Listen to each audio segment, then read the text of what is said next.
सज स्वर के गईलो जब सैया जी के पास, मिलन वाली रात भइल बात कौन खास। का हो का भइल?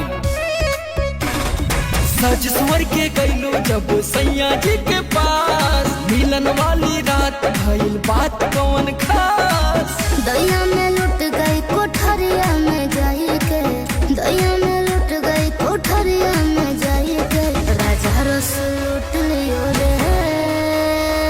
का भइल? रसगुल्ला खिलाई के। अच्छा राजा रस लूट लियो रे, रसगुल्ला खिलाई के। स्पंज वाला रहल का?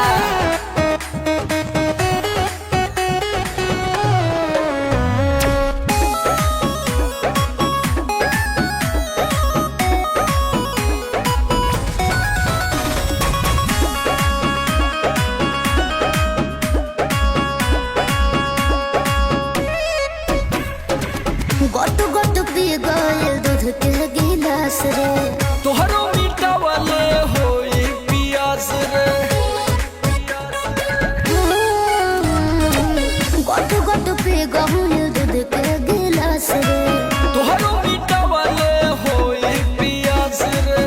फोड़ दिया चूड़ी मेरा घुंघटा उठाई के, फोड़ दिया चूड़ी मेरा घुंघटा उठाई के, राजा रस लूट लियो रे।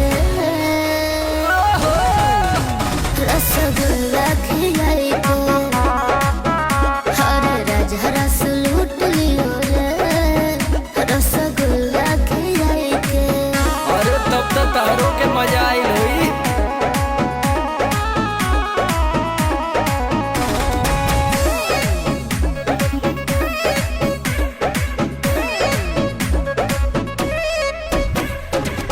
अपने भी जगह पिया हमको भी जगाया, पातर कुमार तोहर होई भभाया।